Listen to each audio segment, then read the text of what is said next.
It's the Real Estate Podcast, brought to you by ANZ Home Loans for financial well-beings. I think the WA population growth was the highest in Australia last year at about 2.4%. So Gingin is about double the population growth of WA as a whole, which is higher than the rest of the country. And that is Craig Hyne on the Real Estate Breakfast this morning, and we'll get back to that conversation in just a moment as we continue to break down the ever-evolving Australian property market.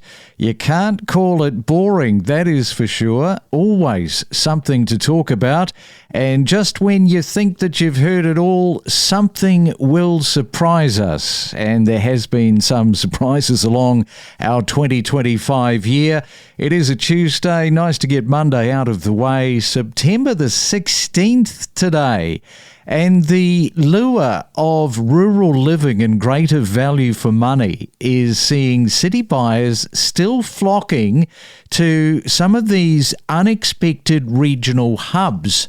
While hotspots like the Sunshine Coast, Geelong and Lake Macquarie remain popular, new data from PropTrack highlights surging demand in Albury, Gingin, Townsville and Bendigo. Albury led the way, recording a 16-fold increase in net inflows from capital city movers in the year to June of this year.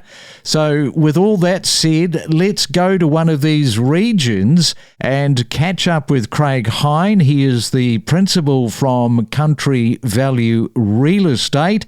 And welcome to you, Craig. Welcome into the Real Estate Breakfast.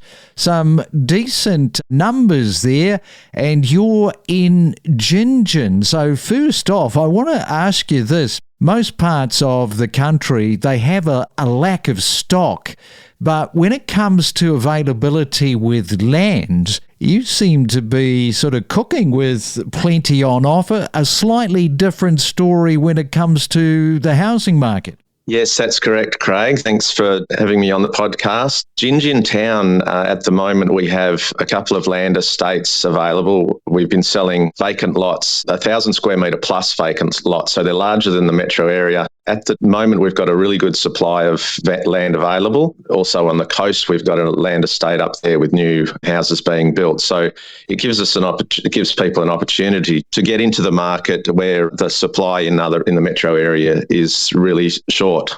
It's interesting from PropTrack because they've highlighted all of the obvious choices regionally, and I'm guessing where you are, when you first saw people were moving into the regions, they weren't coming to you initially, but as time sort of rolled on, you started to get them filtering more and more, and this is why the PropTrack is sort of highlighting the fact that, yeah, people are going into these areas. They weren't automatically that first choice after COVID. That's right. Well, Gingin is quite close to the metro area. It's about an hour from the Perth city.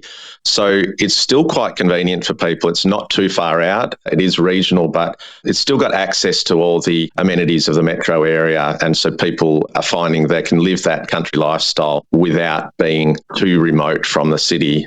Okay, so outside of Perth, what about interstate? Have you got anything or from a distance further from Perth that are coming into the region of Gingin? Predominantly, our market is from Perth.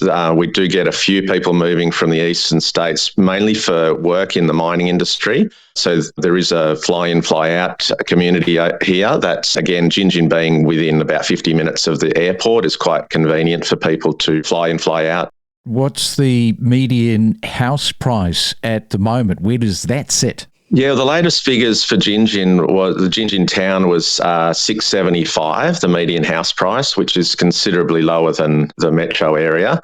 So again, it's affordability is a big issue. People can get a larger piece of land, a spacious home, a lot less than what they would pay for the same thing in Perth, only half an hour away. Under 700 grand, you're saying getting a larger piece of land. How big is the site for something like that? And you're getting a 4-bedroom home? Yeah, well, the lots that we're selling, most of the lots in these regional towns within the Gingin Shire are at least 1,000 square metres. So you find that the 1,000 square metre vacant blocks are selling for around 200,000. Yeah, and you're getting for 700,000, you'd get a reasonable 3 to 4 bedroom home. 800,000 would buy you a very, very nice home. So just coming back to that report, Gingin, it has emerged as this hotspot that they're reporting for city movers, recording that massive 273.7% rise in net inflows. Gee, it's got to be sort of quite a year for you, or the last couple of years, with what's going on, is it? People don't want to leave when they come here, and I think that's where that statistic is telling that the number of people wanting to move into the Shire is much higher than the people moving out, which for regional areas, historically, that's been the opposite way. But since COVID, certainly, we've found people are preferring to live regional and moving out of the metro area. So it's a great place to live, great lifestyle, and that's showing in the figures. Yeah, with that growth, the median house price, it has surged 27.4% in the past year. As you say, the median there is well and truly below Perth's. And we should also talk about improved infrastructure for your area. What sort of things are happening around that? Yeah, well, in Gingin town, certainly we've got a proposed new shopping centre that we're hoping to be built very soon. The Tonkin Highway extension was a big one a few years back, which has made access into the metro area much easier and quicker.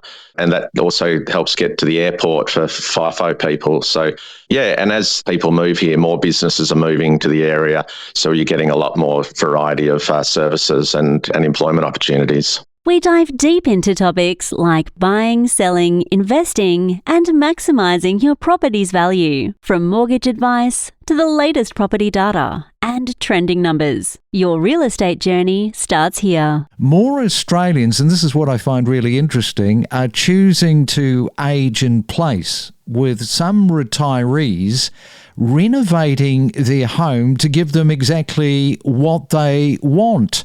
And let's bring in Veronica Morgan to expand on that a little bit from Good Deeds. And welcome back, Veronica, onto the Real Estate Breakfast. It's an interesting one. You know, you've hit retirement age and then suddenly you decide, hang on, I can't quite find what I want in the marketplace. Things are expensive. Let's renovate. Yeah. Hello, Craig. Good morning. Nice to be chatting about this with you. And it is an interesting one because you're absolutely right that, governments talk about doing all sorts of things such as, changing stamp duty, for example, or lots of commentators do anyway, in order to get older people to sell up their family home and downsize. And yet, even if you did that, I would argue that that's not the main reason that people aren't downsizing. There are a lot of other reasons behind it. And one is that, as you've alluded to, is that they find it difficult to find something to downsize to in the area that all their well-established links and all their contacts, their friends, their doctor, their hairdresser, all that sort of stuff in the suburb that they're currently in. So what do people do under those circumstances? And there's a whole market out there in, stair lifts and, and internal elevators as a result. Yeah, no, it's really, really interesting. And the last thing that somebody wants to do as they're heading into retirement or they are retired is to do a renovation. I mean, let's be quite clear on that. That is the very last thing on their agenda. But as you say, if the stock ain't there, they got to live somewhere, right? Well, that's it. And also, I think a lot of people do resist that idea of going into retirement living. And so, that's a totally different type of property ownership than your own home. A lot of people will recognise that they're going to lose quite a lot of the equity that they've built up over the years if their own home is their main asset. They might have adult kids that are discouraging them from that as well because they're thinking their own inheritances.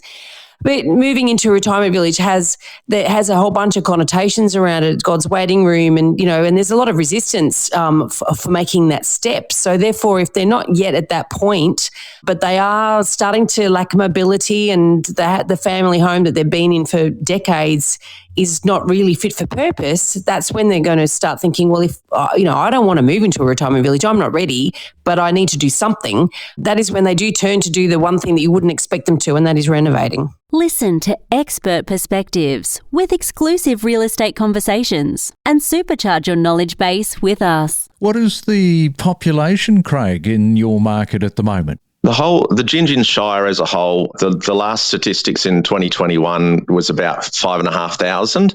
It's been estimated that in June last year, that was about 6,350 was the figure, which is about a 15% increase over 3 years. I think the WA population growth was the highest in Australia last year at about 2.4%. So Gingin is about double the population growth of WA as a whole, which is higher than the rest of the country.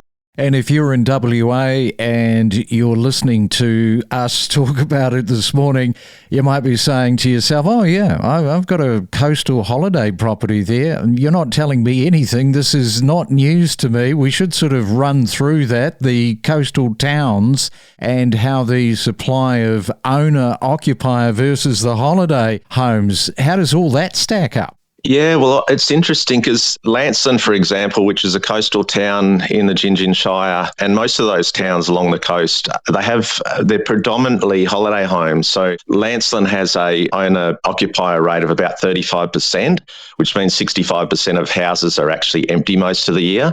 I think what we're finding is the lack of supply in Perth. People are buying homes to actually move and live in those areas. We're seeing the number of kids going to the local schools has increased considerably. So families are actually moving and taking up these houses that were traditionally holiday houses and to actually live that country lifestyle and that beachside lifestyle. Have you got buyers agents that have been looking at these towns and buying up? Not so much lately. I think up until now, some of the regional areas, buyers agents haven't really been involved too much, but I think we'll probably start to see that a lot more now, particularly for investors as rentals catch up to the increase in the home prices. So, yeah, I think we'd probably expect that to happen more. All right, Craig. Well, great to catch up and find out a little bit more about what's going on in Gingin this morning. And it's definitely on the rise. It's on the radar, well and truly, for people inside Perth looking for that nice little regional hotspot. Plenty of growth seems to be happening. You've got the infrastructure. It is going off, Craig. So thanks for all of that and for coming on to the Real Estate Breakfast this morning. Absolutely. Thanks very much for your time, Craig. We are more than just a real estate podcast. We cover a multitude of subjects, including property data, current buyer-seller sentiment, and the mood of the market. Follow each week all of the main talking points and know your property. I offered $2 million when the quote was 1.75 to 1.85, unconditionally, 30-day settlement. I was shut down quicker than a child could throw his salad sandwich away at lunchtime. They knew damn well they were going to fly past $2 million. It sold for just under $2.5 million. They maintained that quote under $2 million, even though I had offered it, which is a complete breach. I didn't report them, but I probably should have. As I said, a lot of women getting involved as auctioneers, the one thing that they mention, less testosterone. You were telling me, Luke, you've got your testosterone under control when you're calling an auction. They don't need an auctioneer standing in front of them in a navy blue suit, barking at them and yelling at them on Saturday. We try and keep it fun, friendly, really lighthearted. But look, I would agree with those comments. There are some that probably the testosterone does take over. I mean, I think it's horses for courses. Everyone has their style, but that's certainly never been my style. We connect you to the best real estate information across Australia. The Real Estate Podcast.